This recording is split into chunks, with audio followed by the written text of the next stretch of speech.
And actually, that makes total sense. Yeah. Because I know me. You know, so that's our life's mission.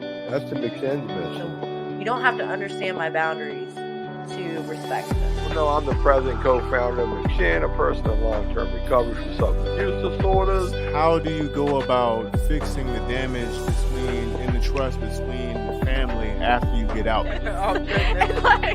Okay, I gotta work on that. Celebrating my 6 months. Didn't have a cake. Yeah. Gosh, you showed up. One of the things they talked about in here is getting a sponsor and getting a home group, right? And a whole lot of people will ask, why? You know, early on, we got whyism. Whyism. You know, we want to know why to everything. You know what I mean? So, you know, a couple of issues that can come up, we can say why. But this is my Bible right here, along with the NA workbook. This is my Bible. Anybody that's getting ready to get out of jail, man, this is what you need. Did you read that? For criminal offenders. Relapse prevention for criminal offenders. What is it? Cognitive behavior treatment curriculum. You know? It's a good book, man. Got some good information in it. You know? May answer some of the questions that you have. Why? Why? One of the things, you know, I usually do my little hype session, and I'm still going to do that, you know, based on some personal experiences. Somebody called me today, somebody called me like Friday, I believe it was, man. And they were upset, man. They were upset, you know, about something that happened on their job, you know.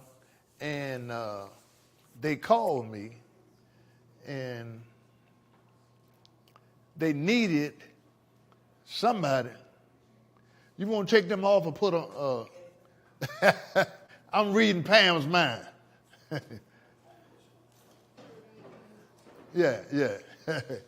Well, hey, I'm reading Pam's mind. But anyway, somebody called me on the telephone, man. Just like now, right on cue.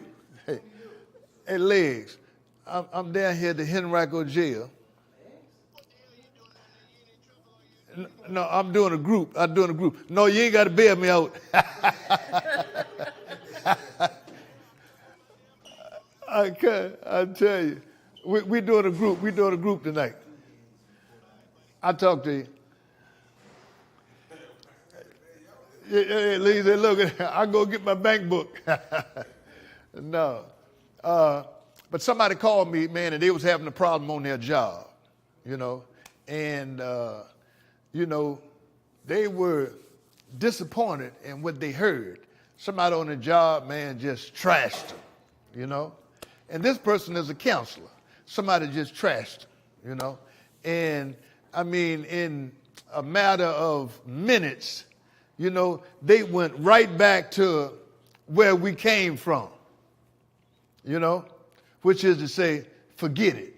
That's the clean version of it. Forget it. Fuck it. You know what I'm saying? That's what they went right back to, you know, and, you know, went through the anger and the misunderstanding and the misinformation and all that.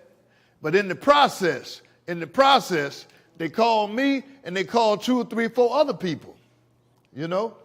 And when I talked to her, I was telling her I started to hear the process of recovery. And it made me think about y'all. When you leave here, an event of occurrence or something happens in your life, how are you going to respond to it? I mean, what are you going to do? You know?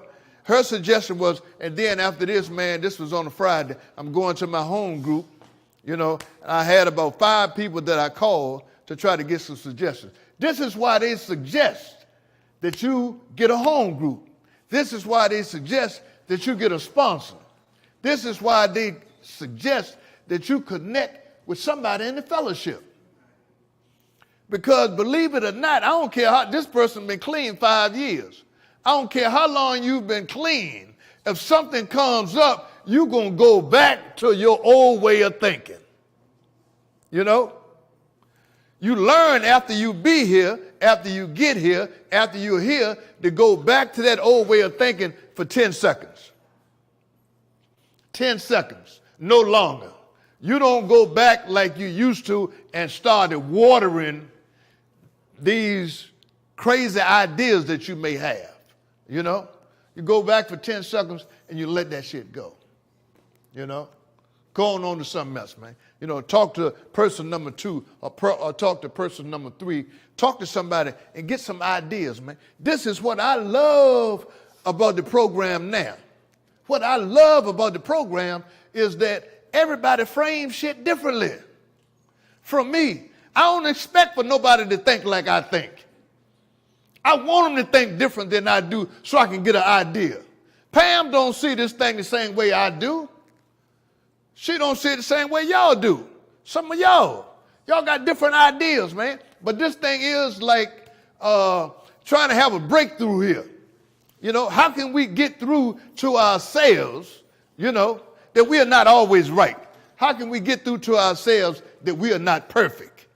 Yeah, we don't know anybody that's perfect, you know? And what they say, I know y'all done heard it, man. How poor folks think about getting a job, paying the bills, and all that kind of stuff like that. You know what I'm saying?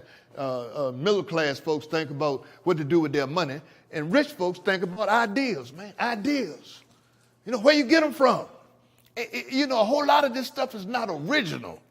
We get it from one another. I mean, you have heard people that got a particular CEO or got a big job surround themselves with smart people. Surround themselves with good people. Surround themselves with somebody that can give you some ideas. Surround themselves with somebody that can elevate you, that can lift you up. Don't surround yourself with somebody that's going to drag you down, pull you down, you know? And man, part of this is self-talk. Part of it is self-talk. We go to east and we go to west, you know? Man, I never get me this. I had a phone call probably about 2 weeks ago, you know, dude from down the jail. I mean, he was just talking, some crazy shit, you know what I'm saying? And I was like, dude, what are you talking about, man? You know? You've been incarcerated for 5 years. You don't even know what's going on the street. You know? You don't know what's going on. Step out here, man, and walk right into that trap again. You know? And I ain't even talking about, that wasn't even talking about the drugs. It was just your thinking. You know what I'm saying? Your thinking, you know? And what we got to do with this, man, we got to do with our way of thinking, man, is we got to rebuild that. We got to rebuild our way of thinking, you know? And I tell you, it's probably much harder than you think. It's much harder than you think, you know? I mean, when you get out, that's where the work gonna start at. That's where the work starts at, you know? I mean, you just be minding your own business. And then the drugs started calling you. The friends started calling you, you know? Everybody started calling you, you know? And then you in a point where, what do I do? What do I do? We talk all the time about being grounded.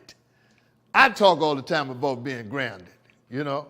When I'm looking at the news and I hear about all of this stuff that's going on the news, I say, man, those were some people that weren't grounded, you know? Won't grant it. They going any way, like we look at the trees out there. We go any way the wind blowing, you know? So what we're going to do today, man, I got Rob. Rob got the mic. Anybody, I'm going to ask some questions and all that stuff like that. And, you know, he's going to go with the mic, man. You know? What's your favorite color? Red. What's your favorite color? All y'all know what y'all favorite color is? What's your favorite color? Purple. Mine is black, you know. Now, the next question. If you had $1,000, if you came into $1,000 when you left here, what would you do with it? Give him the mic. If you came with $1,000 when you left here, what would you do with it?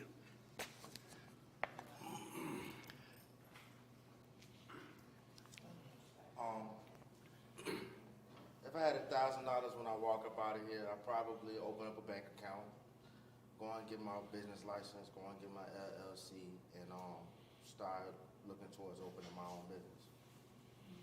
Thank you. Now, I'm glad, he hear his own idea, and that works as well.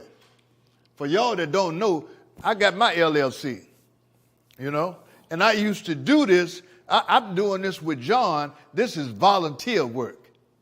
But I'm in a position where I can get paid for this.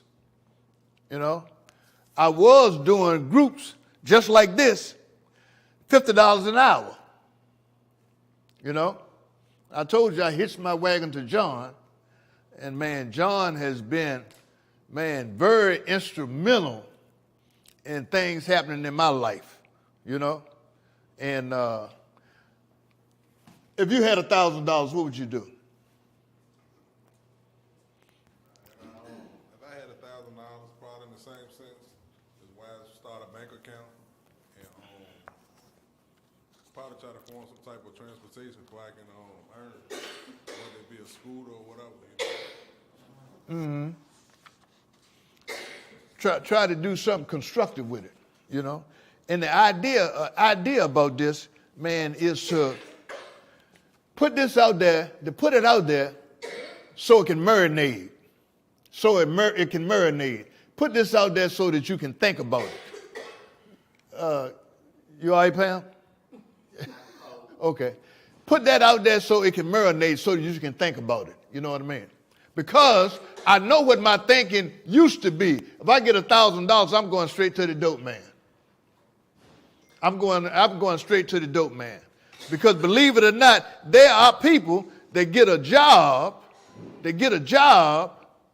and once they get their first paycheck, they started getting bubble guts. Yeah, they started getting bubble guts. The idea of using, because a whole lot of us don't use when we broke. We don't use when we broke. When we ain't got no money, when we ain't got no access to it, we good. We can sit at home and look at TV. But man, look, and the reason I know this, when the pandemic started, you had a couple of people that were working, and they were at Max Chin. They found out that they could get unemployment because of the particular job that they had. And man, some people started to get unemployment checks. The system was overwhelmed, bombarded, and all that, Some people started getting checks, $2,000, $3,000. Haven't seen them yet. Haven't seen them since, They got the money, man, and they just took off, man. You know what I'm saying? So, part of this thing, is we got to learn what to do with our money. We got to learn how to manage our money, man. So when it comes down to staying in a rehab facility or staying in a housing facility, it ain't a bad idea. We need something. Somebody to cover our back. We just need that. We need some support. They always ask, what kind of support do you have? If you got somebody at your house that thinking that you doing this because your will ain't strong enough, that ain't no good support. You need to get somebody that knows something about this disease concept. We'll use even when we don't want to use. We'll use even when we got good intentions. And that's it. You know what I'm saying? Well, man, I ain't mean to. Z's don't care. You know what I'm saying? You can have all intentions of doing the right thing, but you got to have A, B, and C in place. That was John's favorite word. Stay in place. And I like that too. Stay in place. Because, for me, some of this stuff resonates while we're here. And like I tell you all the time, just take a word with you. Take $1,000, the word $1,000. Take that with you. Take stand in place. Take that with you. Because the minute that you get out of place, that word pops up. If you get a little bit of recovery, it'll screw your using up. A little bit of recovery will screw your using up. You know, and you on and chasing the ghost. You know what I mean? Chasing the ghost. I want to read this thing, man, as soon as I find it here. Let me put my glasses on. And this about sports.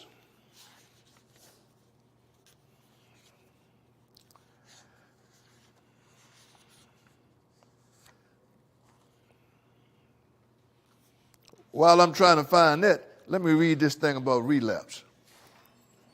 Relapse is the process of returning to the use of alcohol or drugs after a time of quitting.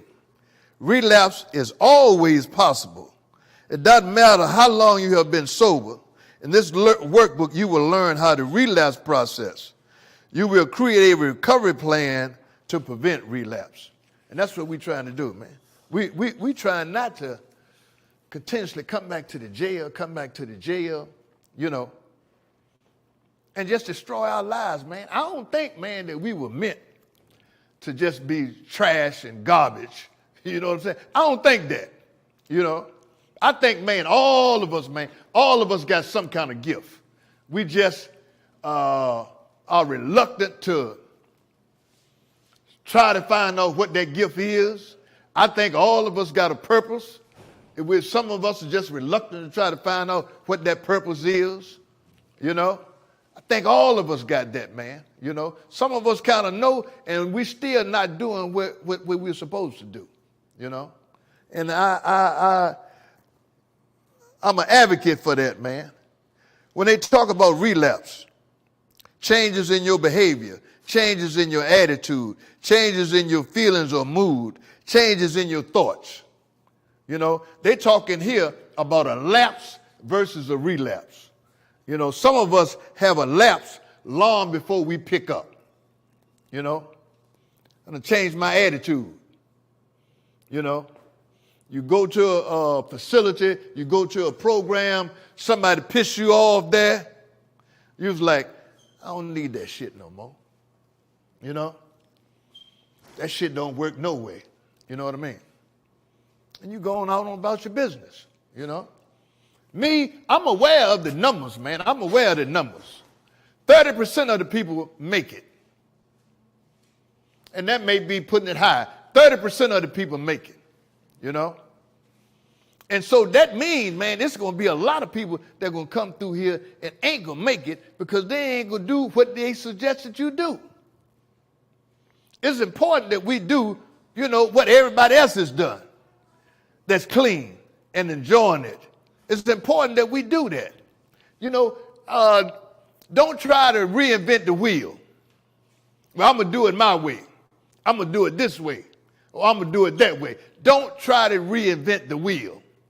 You know, let's just stay on course and see what happens.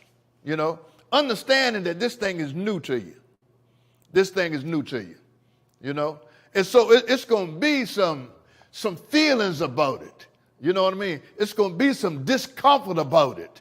You know, it's going to be some lack of self-worth, lack of confidence. It's going to be a whole lot of negatives behind it because we have never done it before. You know? But those are some of the things that we can work through. Some of the things that we can work through. And you know how you work through it? I'm still trying to find this thing here. You know how you work through it? Practice. Practice. That's how you work through it. I want to read this, if I can find it. But let me tell you what it give you in essence, what it says. Give you in essence what it says.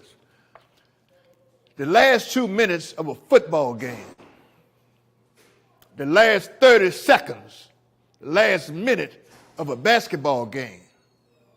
You know, we sitting back, watching it on TV, we look at it, that's the final result that we looking at. What the part that we miss is all the practice that had gone into the last 2 minutes of a game, of a football game. These people practice the last 2 minutes of a game every day. Every day they practice the last 2 minutes of the game. You know, repetition is good. You know, somebody be like, oh, I done heard that shit before. You know, if you like a good movie, you go. We was talking about this yesterday at home, man. I know some people have seen The Godfather 10 times. What I looked at the other night was Heat with Al Pacino and who? Robert De Niro. I looked at Heat. It's a good movie. Good movie. You know? And each time I look at it, I see something that I miss. I'm a golfer. Man, I play some golf with guys. They know the Godfather movie. They know that shit word for word, man. They can spit it out, man. You know what I'm saying? I'm like, wow, you know? And that's the kind of stuff that's the kind of practice I'm talking about recovery. That's the kind of practice I'm talking about recovery. You know, that last 2 minutes of a football game is almost like you getting $1,000. You know, what do I do with it? You know what I'm saying? You're getting bubble guts and all that shit like that, right? Because they said too, man, it's something to having some experience.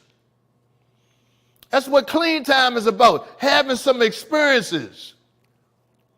I wouldn't dare take somebody that just got clean and send them somewhere to save somebody else. You ain't qualified for it. You ain't had enough practice. You got to get some practice, man.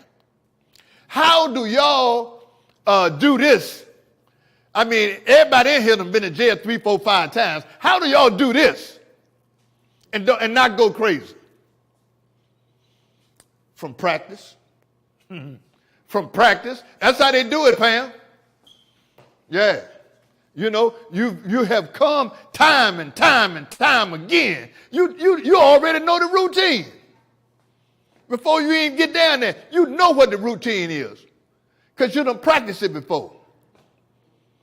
Man. See, I'm on the other side of the fence. I'm on the other side of the fence.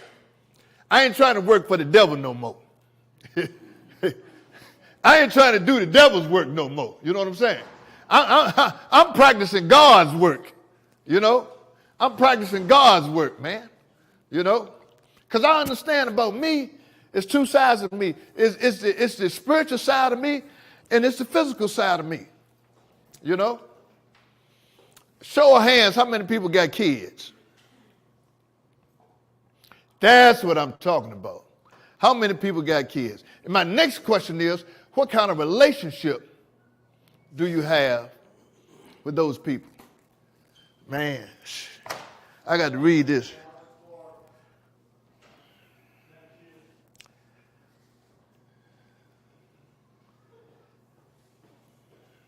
Oh. From my daughter. And you have to understand, those have heard part of my story. My daughter was born when I was in the penitentiary. You know, she learned how to walk on the tables in the penitentiary. You know, this is what this girl left me on the voicemail for Father's Day. Happy Father's Day. Love you so much. I'm so happy that we have a good relationship as adults. But I have you as one of my supporters in life, and I can speak to you daily and talk to you about my challenges and listen to what's going on with you, and it looks like mutual, beneficial love. I love you so much. Happy Father's Day, Dad. You know? And man, what I sent her, the response that I sent her was like, thank God for redemption. Thank God for redemption. That's what I've been. I've been on a redemption tour. You know, some of y'all know my mother passed. It ain't even been a year yet. You know, daughter was born in the penitentiary. I've been on a redemption tour. God blessed me like that just by giving me time. Just by giving me time. You know, I don't know who else give it to. No, I don't know. You know, but God blessed me just by giving me time. And you know, man, I redeemed myself with my mother. I redeem myself, man, with my daughter. I redeem myself, man, with my wife, with my neighborhood, with my family. I redeem myself with everybody just because I stopped using. Yeah, yeah. It's some work. It's some work. Redeeming yourself with your family, with your kids. You know, man, that ain't easy. Man, it's hard, man. It's hard, because we tend to overcompensate sometimes. You know what I mean? Undercompensate, We don't know when to do enough and when not to let them have their way and all of that kind of stuff like that, And it can become problematic, My reason for reading this is to let everybody know that it can work out.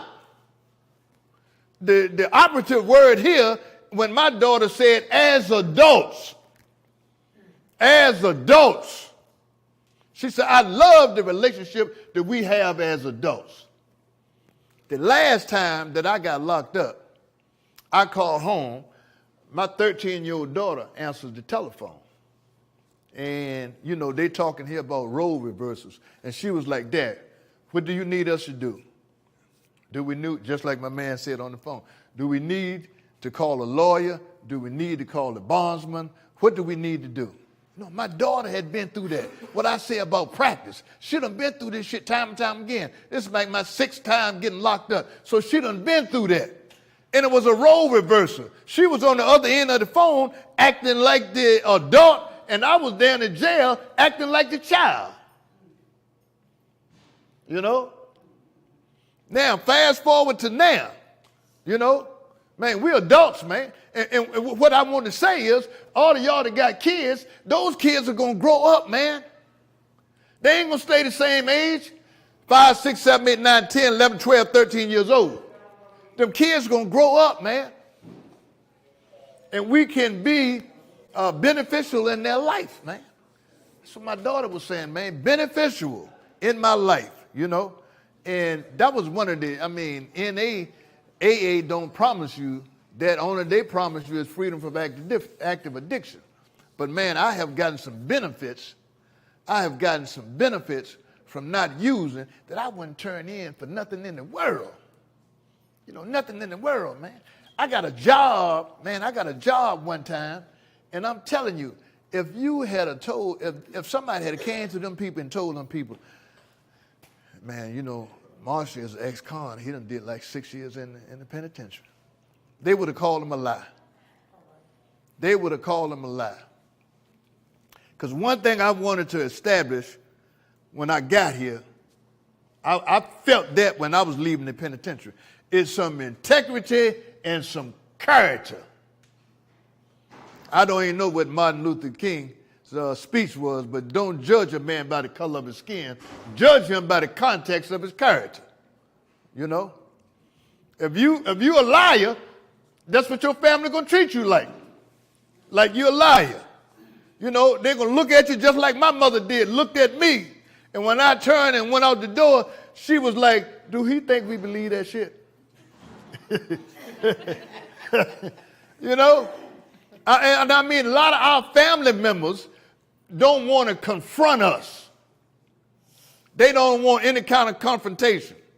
They are used to, they are accustomed to walking on eggshells. So anything that you bring to them, man, they got it in 2 different ways. What they say, you can write a story in 2 different ways. You can write a book in 2 different ways. They just blow it off, and what they do is they praying for you. Hey, believe me, we got people that ain't even in church, and they still praying for you. They praying for you, man, because they don't know what else to do. What else do I do? I don't know, man. I think that boy or that girl crazy. I done did everything I could do, and it ain't help. You know what I'm saying? What else do we do? Man, relapse prevention, man. That's what we striving for, man. We striving for relapse prevention, to not come back to jail, man. you know. And one of the things that I talked about in here, man, is like triggers. Triggers, you know. When you're not feeling good about yourself, what do?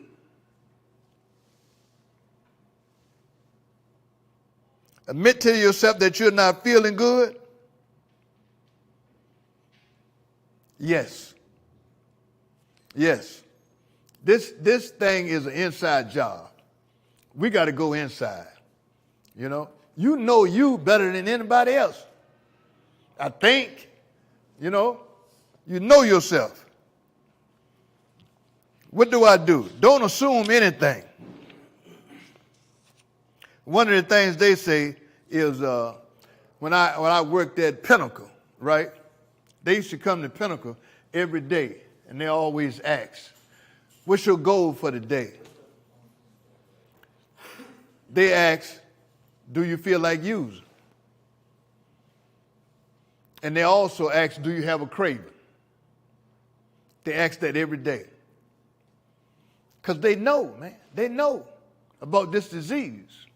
You know? You ain't got to feel like using to have a craving. You know? Get $1,000. Get $1,000 in your pocket. The craving going to show up. You know what I'm saying? Get some money. The craving going to show up. You know? And I mean, it ain't nothing on us. It's just the nature of this disease, man. You know? But what they want to do in here, what they talk about in here is identifying your triggers. Identifying your triggers and your cravings. Hey, Rob, show that mic to somebody. We already know money is a trigger. We already know money is a trigger. Anybody else? What's one of your triggers? If you don't know what it is, then you're doomed to walk right into it. What's one of your triggers? Stress. Huh? Stress. Well, she actually took mine. I was going to say stress as well. You took his. You got to come up with another one. Oh, okay. Yeah. I mean, not knowing a direction or decision. Uh-huh. Now, I like that. I like that. Because this thing is about us becoming good decision makers. You know what I mean? Good decision makers. We have made bad decisions all our life. Hey, Rob, get her. I want to know what one of her triggers is. I want to know what hers is. I know what his is. Hey, family. Hey. I go by Mr. My name is Mr. Penn.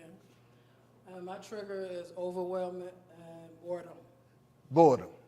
Oh, I like that shit. You done heard me say it before. Man, I ain't been bored in, over 30-some years. You know? Get in there. Get in there. Pull out some shit, mister. Get in there and pull out some shit. You know what I'm saying? And find out what it is that can make your juices flow. You know? That's me. I like to read. I learned how to do that in the penitentiary. You're in jail. You know what I'm saying? There's a whole lot of things you can do. Some people can draw. Some people can write. You know what I'm saying? My main trigger is being bored. Being bored? Yes. Okay. All right. Not having enough to do. Yeah. Oh, she said stress. Yeah. Him. Behind you. Yeah. Yes, you. Yeah. Well, I got many triggers, but one of them is the girls, man. The girls? Yeah. Tell me about it. Yeah. Oh, yeah. Man, I got some stories. Get Lena. But when everything is going well, Yeah. it can be a trigger. Yeah. But then you feel like celebrating. Yeah. Exactly. You think when nobody knows. Exactly. So do you do the groups with them? Yes, sir. Well, with the female. Okay. I'm talking to the guys. Okay, yeah. But yeah, man, and all of that, man. I mean, Sheriff Gregory and everybody else, man. That's Pam. You know, it's to try to get some help for you.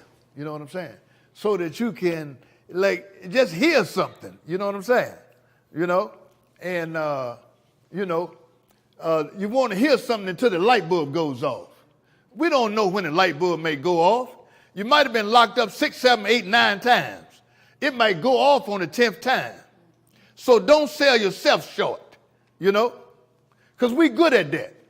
Like he was saying, the exact opposite of celebrating when it's going good is something that we can do when it's going bad. We can take that forget it attitude. You know what I'm saying? And let me tell you what they said about triggers. People, places, situations, objects, beliefs, emotions, attitudes, and reactions will put you at high risk for relapsing in the outside world. Let me read that again for those that missed it the first time. Repetition is good. People, places, and situations. Some people, hey, I don't know, it could be your best friend, could be your worst friend, your enemy. Places, it could be out there on the spot, the red light district, or whatever, you know? Could be that. Situations, he's just talking about, man. Females. They said, if you want to test your recovery, get in a relationship. Hey, not only to test your recovery, man, I know some people, man, live in my neighborhood ain't got nothing to do with recovery. And man, they having all kinds of problems with them relationships, man. You know? The wife don't like the way things going. The husband already working 2 jobs. I feel sorry for him, man.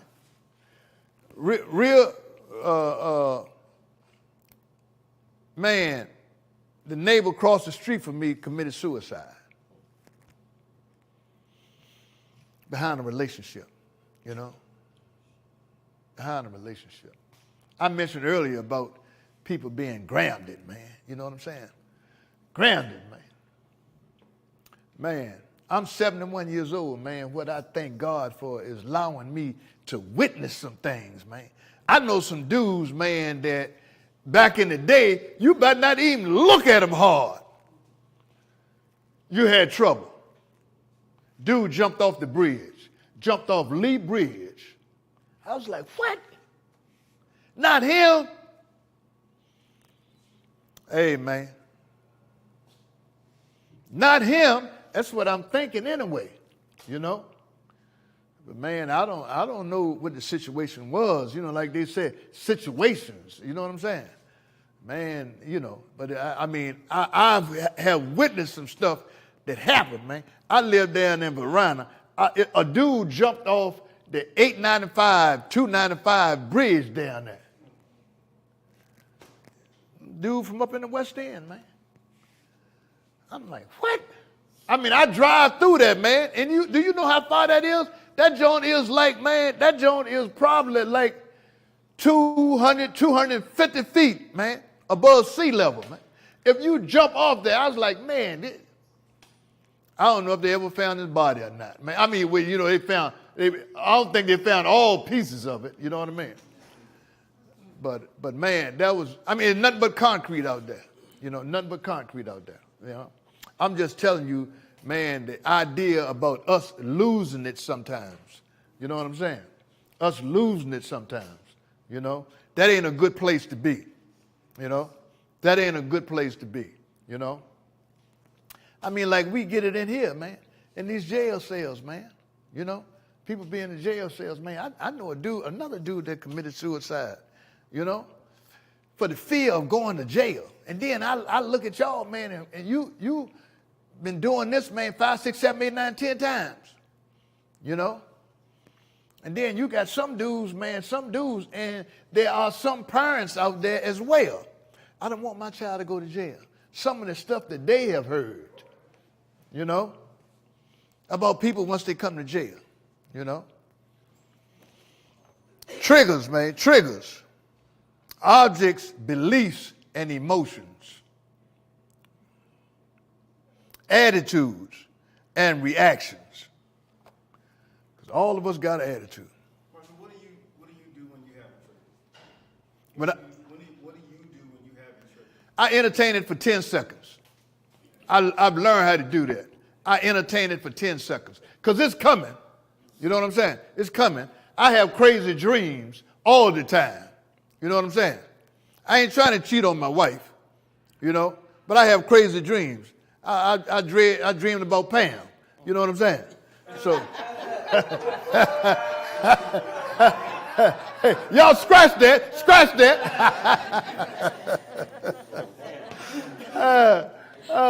But look, stuff like that I entertain for 10 seconds. I'm glad you asked that because I know people that have dreams, using dreams, and they feel like because I had a using dream, I got to use. Yeah. Biggest mistake that you ever want to tell yourself, you know? Dreams are not real, you know, because I had a dream. I had dreams all the time, you know? Man, all kinds of dreams, man. Somebody done broke in my house and all that, man, you know what I mean? I done woke up one before, like, man, I heard some noise or something, you know what I'm saying? Man, I got my house so secured, if somebody did break in it and I ain't hear it, I had to be knocked out with a sledgehammer, you know? But, you know, that's the dream stuff. For 10 seconds, I get up, man, I go to the bathroom, man, look, going on back to bed, you know? Because yeah. No, I was going to say, that's what's working on your recovery. Yeah. Even with me, I've been clean going on 10 years. I caught myself riding down the road one day, and all of a sudden, damn, I want to go get weed. I've been clean 10 years. Why the fuck would I think that? Mm-hmm. Something I saw triggered that. Mm-hmm. But I entertained it for 5-10 seconds. Yeah. Went on about my day. Mm-hmm. It's not having the truth or having the thought, it's what you do in that moment that makes the difference. If you adhere to it, then you're going on full blast. But if you know how to keep moving, you got to keep moving forward. It lasts for a split second. And you're going to deal with it every now and then, even years after being clean. Mm-hmm. That's why you see people that have done 20 years, 25 years, they didn't relapse. Yeah. Because they didn't address the action of the trigger they thought about.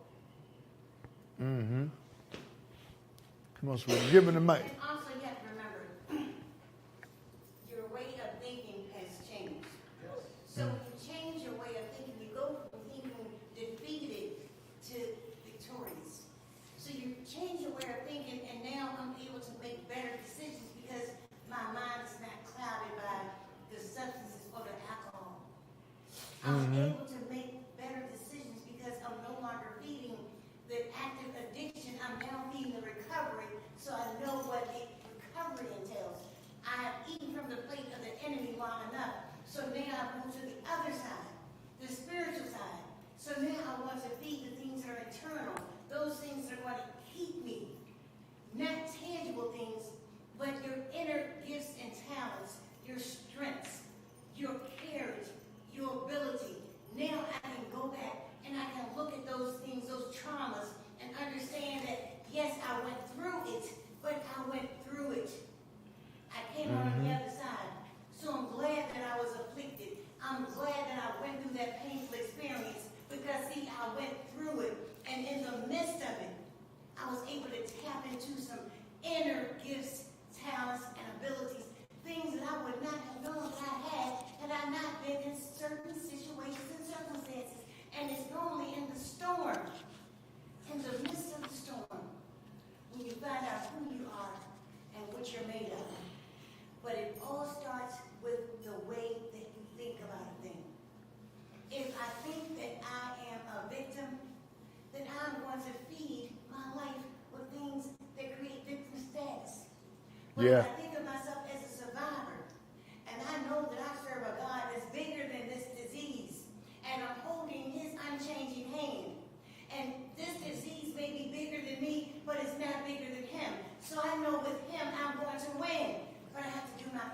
Amen. Mm-hmm. And I think, man, like I said, the word I love to use is the fact that I'm a witness, man.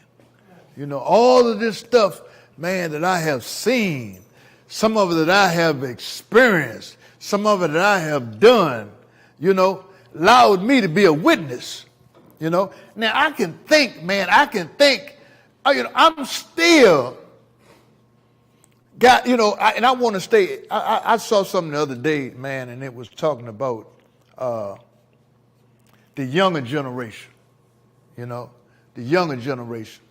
And, man, I know a couple of guys that's a part of that younger generation. And, man, I'm proud of them, man. Everybody ain't out there trying to find a way to kill themselves. You know what I'm saying? Man, we got some younger generation. The millennials are the generation that started to have their own business. They started their own business. Why should I work for somebody for 40 years when I can start my own business and work for myself? And I see that. I witnessed that, and it's happening, man. And I'm proud of it. I don't even know these people, and I'm proud of them. I just mentioned earlier that I think, man, all of us got gifts, man. All of us got gifts, And sometimes, man, we got more than one. We don't get to use them. Because I'm thinking like this thing right here, man. Talking in front of people, man. Talking in front of my people, man. My son saw this in me. My son started to doing it. He was in high school. He started to doing it, And now he got a little daughter, man. He got a little daughter that does the same thing, This thing, man, this change, it works for you. Sometimes it works for your family. Sometimes it works for people in your community, And I mean, like she said, this thing is much bigger than my vision, than what I can see. And I tell you, she was talking about being bored. I study how to visualize things. I study how to visualize things. Because I know I come from a period where I couldn't see to the corner, much less around the corner. I see around the corner. I can see stuff like that now because I'm thinking. That's how I'm thinking. 5 years ago, I was thinking, man, what do you think? What do you think they had with the jail thing, man? When we used to be at Pub Market, we used to be at Pub Market, and I was like, look here, man. Eventually, those dormitories are going to disappear. It's going to be individual cells. You know what I'm saying? Because they room savers. They saving rooms. But I mean, we have to look at that stuff, man. Because what I know too, man, is the world is changing. The world is forever changing, and you ain't got to be a part of it. It's going to change anyway. It's going to change anyway. And I mean, I've seen it, man. I've seen it. A gentleman told me years ago, when I was talking about the younger generation too, the gentleman saw me years ago, and he said, man, 20 years from now, recovery is going to change. He said, you may not even be able to recognize what recovery is 20 years from now. The way we saw it then, how we saw it then, Recovery then was, now I'll tell you what changed in the literature. It used to be you were a member if you had an honest desire to change. No, they took the honest part out. Now, if you just got a desire, to change, And I'm telling you, man, there's all kind of stuff going on now. California recovery, New York recovery. You know what I'm saying? We talk about division, how things are being separated. You know what I mean? How issues are being separated. At one time, Travis old school. Travis said, when you came into the fellowship, you couldn't even open your mouth for 6 months. And part of that was you had to show somebody that you wanted to be here. AA started this long time ago. That was the flagship. And you know why? AA had a select number of members, and they didn't want to lose them. You know, some people think, man, like I said, sending a newcomer out there to try to save somebody, they'll have her use him before she'll get him clean. You know? That's why they don't want you to do that. That's why they didn't want people that weren't serious coming into the fellowship. Because you might take somebody that was serious, you might take them out with you. And they try to alleviate that. So if you weren't serious, they'll close the door on you. That's what they used to, you know, anybody was welcome. But man, look, they had boundaries and they had limitations on that. You know, you done relapse 2, 3, 4 times. They're like, oh, dude, hey, come back, man, when you get your shit together. You know, don't come in here and mess things up for somebody else, you know. And I mean, that's how it was, man, because we don't know. I can't look at nobody. I learned that from Rubicon, Hopper Greenhouse. Let him rest in peace. You can't look at nobody and tell whether they're going to make it or not, or whether they're going to change or not.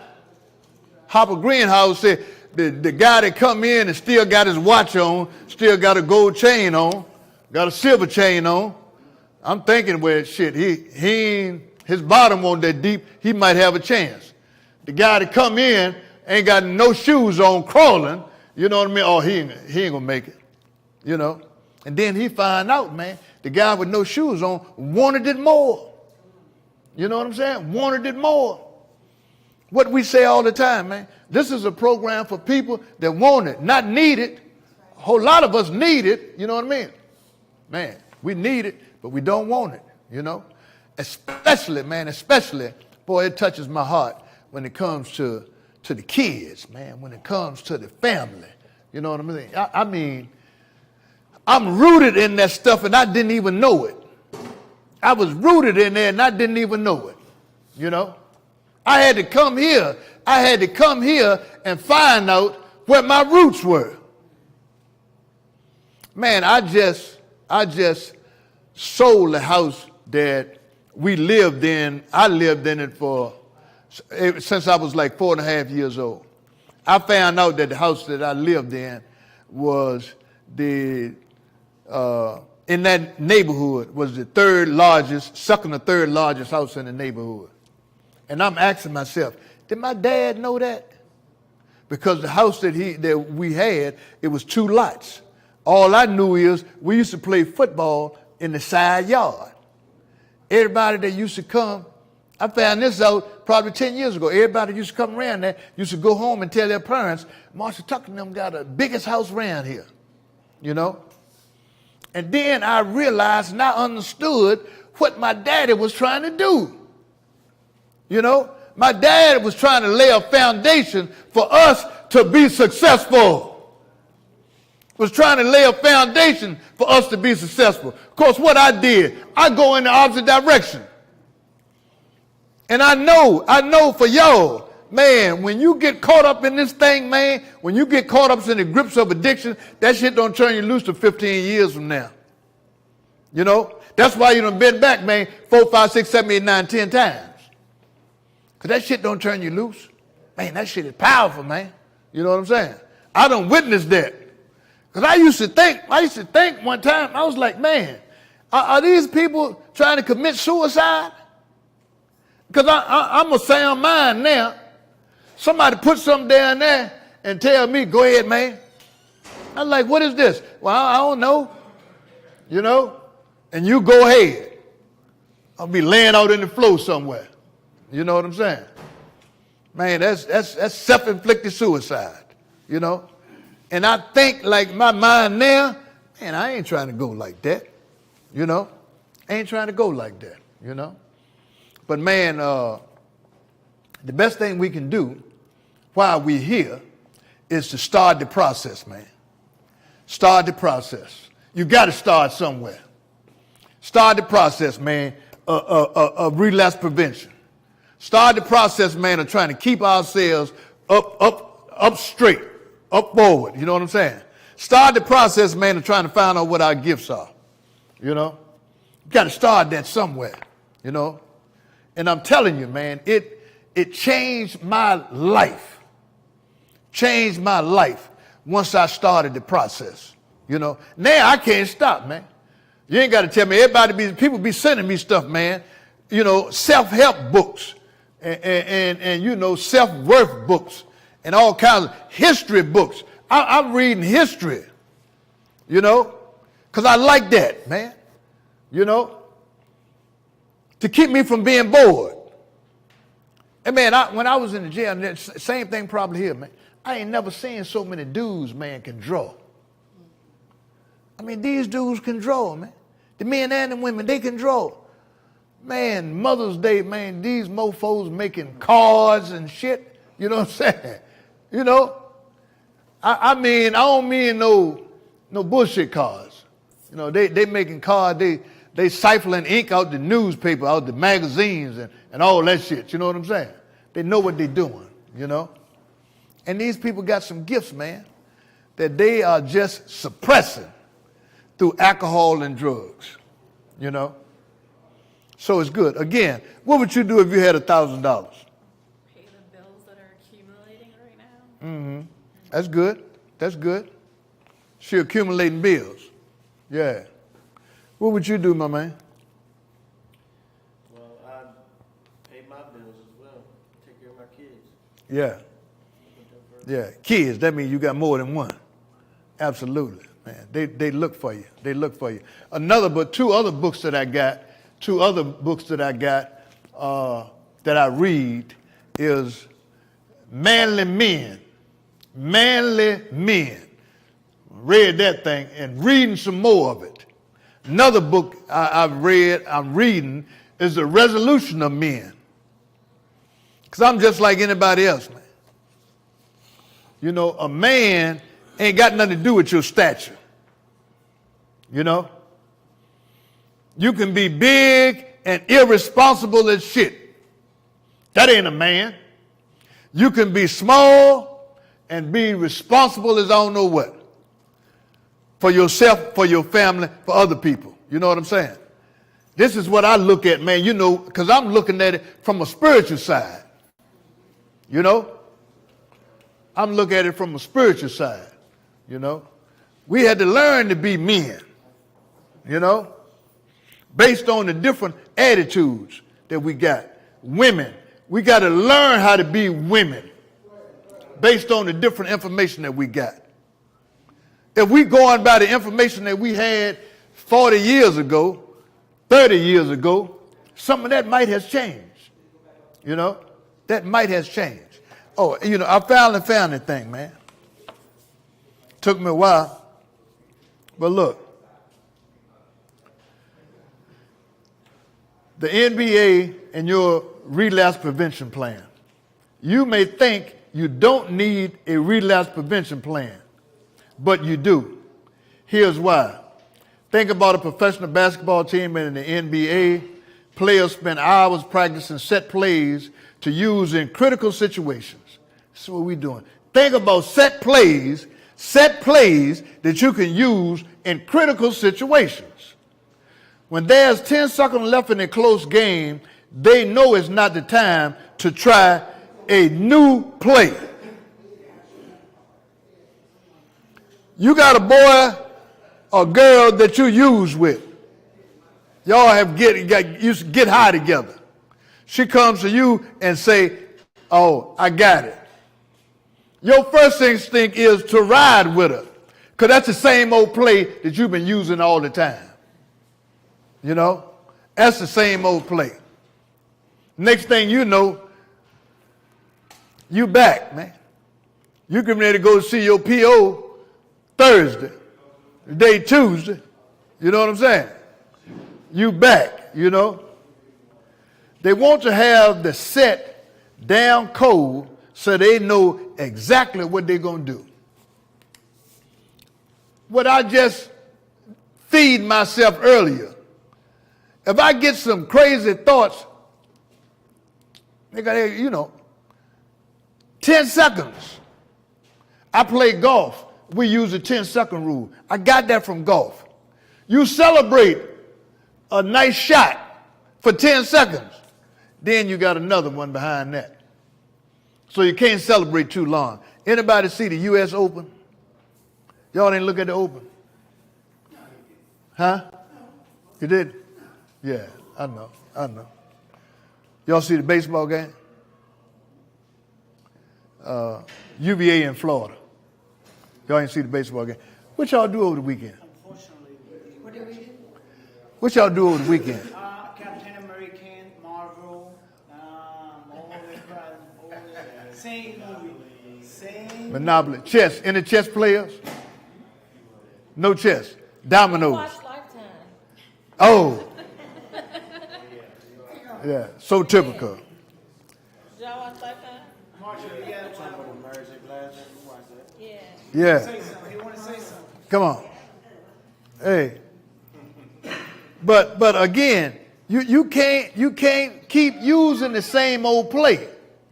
You know, you can't keep using the same old play. This is what they're talking about when they're talking about changing your thinking, changing your attitude. You don't use the same play 5 times and got arrested every time. Why are you still using it? You know? Change that play.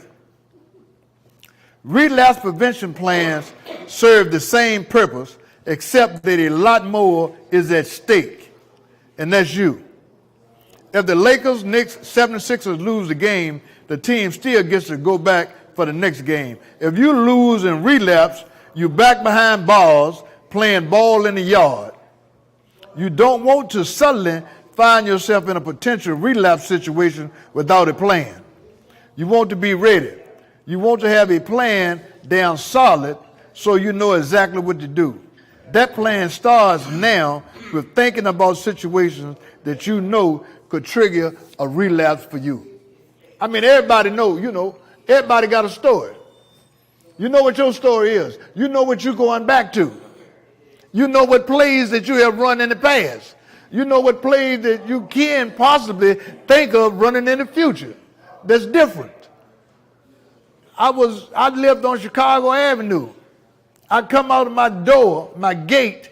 If I turn left, going down towards 15th, 16th Street, I know what's going to be happening. I turn right, I go to JD.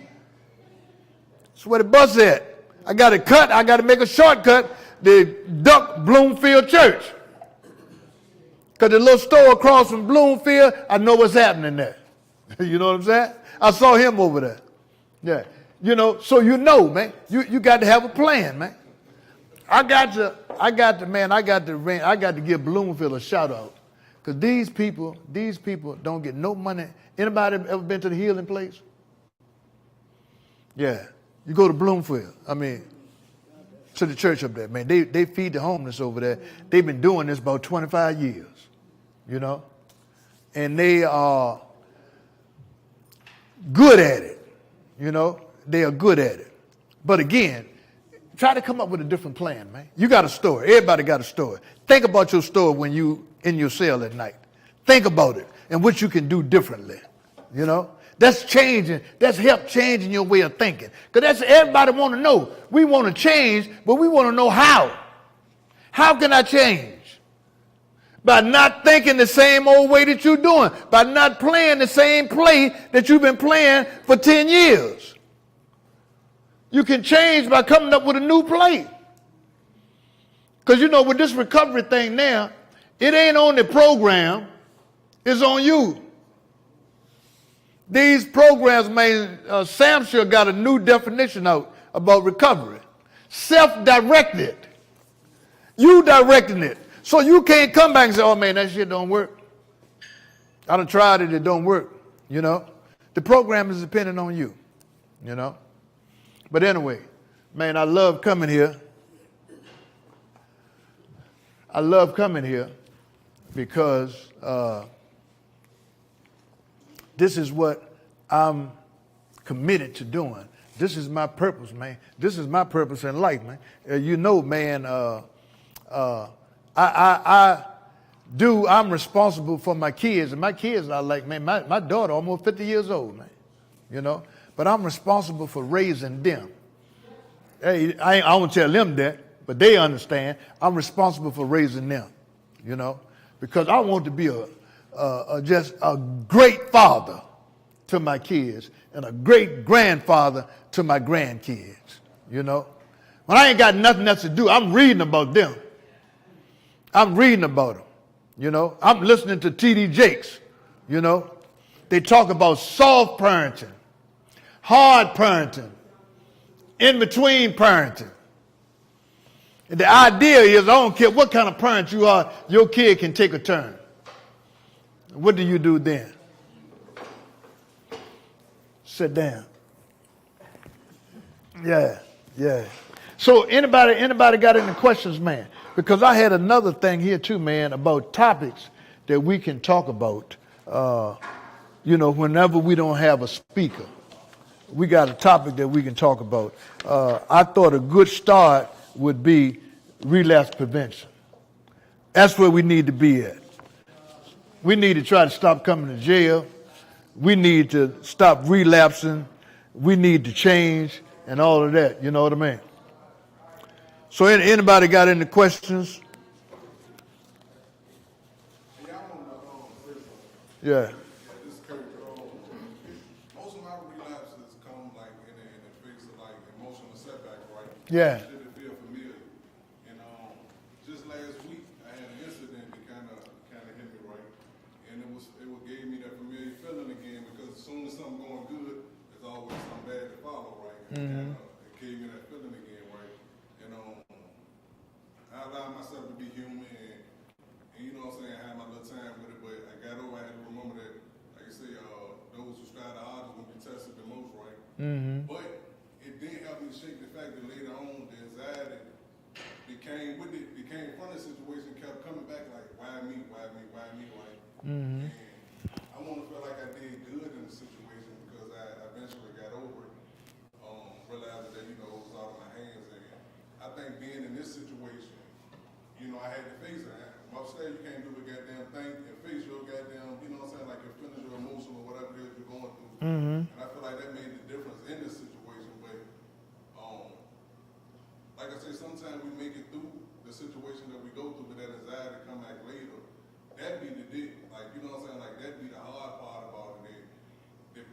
I'm going to say swallow me up because I can get over it at the time and be optimistic and push forward, but when I'm laying down and I just get to thinking about my day or thinking it over and, you know, having that feeling, you know, knowing that it's outside of my grasp and my hands and my control, but that don't ate me up, you know what I'm saying? Anxiety causes a little stress, you know what I'm saying? And like, if it weren't for this situation, I probably would have acted out there. You know what I'm saying? Yeah.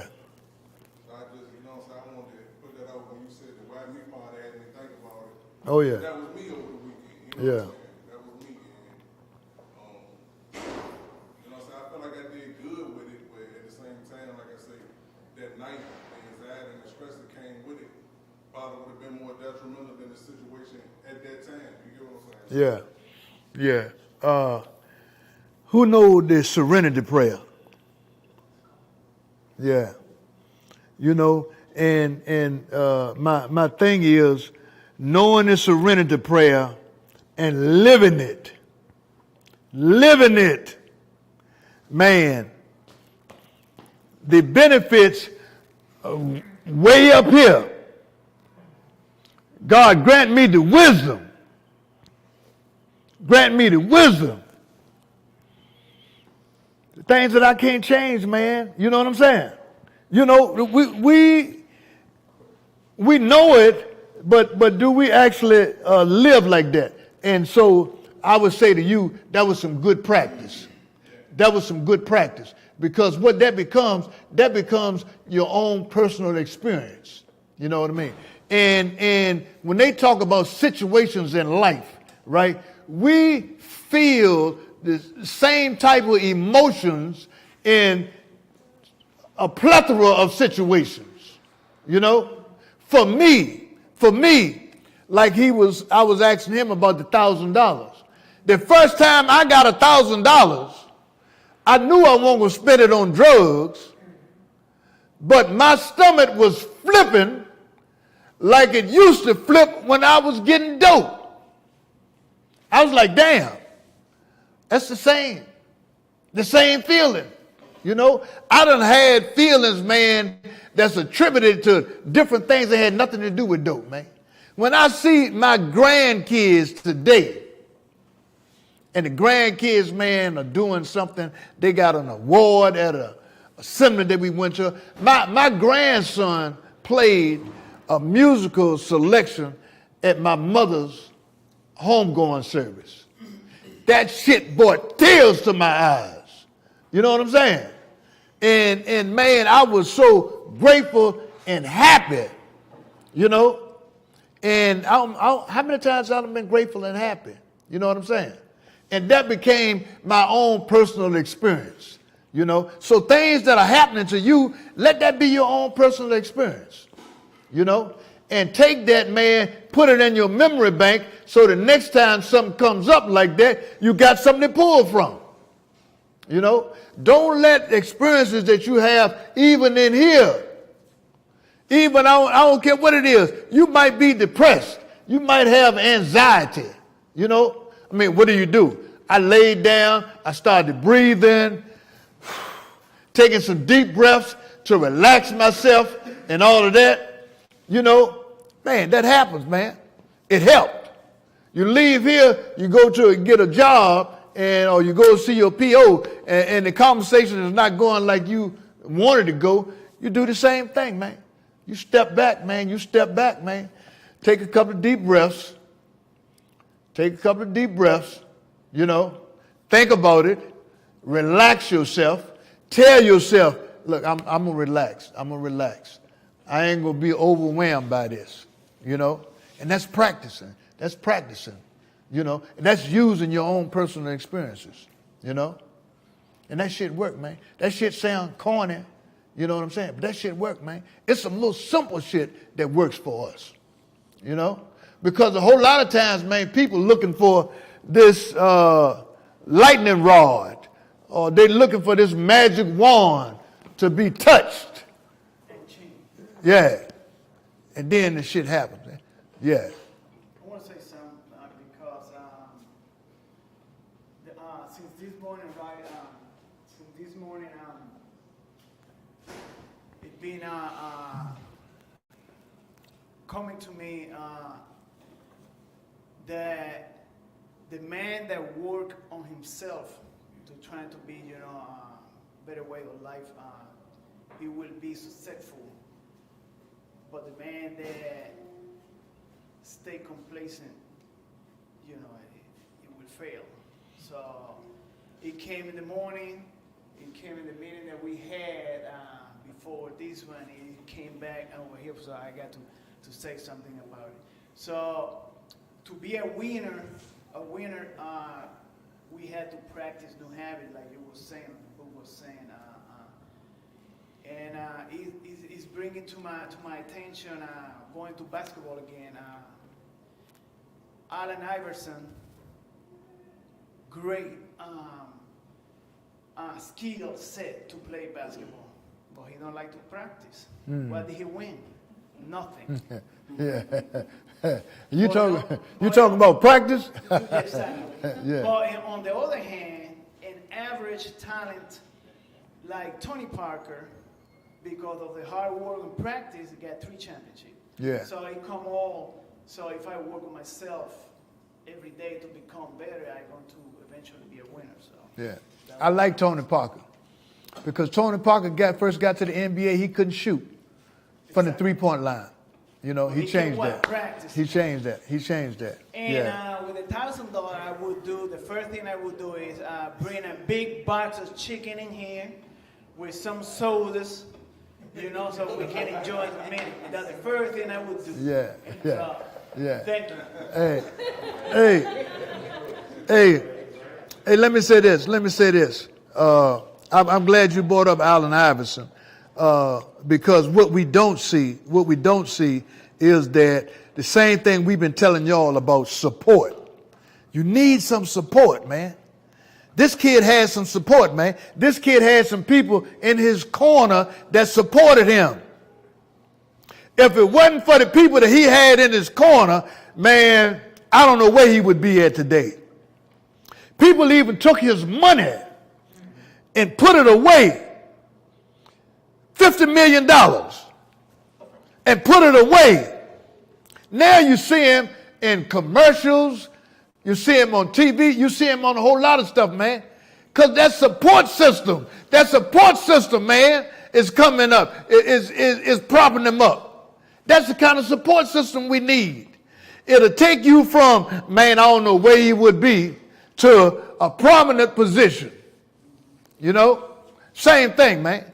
I don't know. If we don't have the support, I like what you said, we'll fail. If we try to do this thing on our own, with our own thinking, we would fail. Man, they got a support system, man. I mean, man, I got a telephone full of people that I can call, you know, and tell them, man, you know what, man, I had a dream the other day.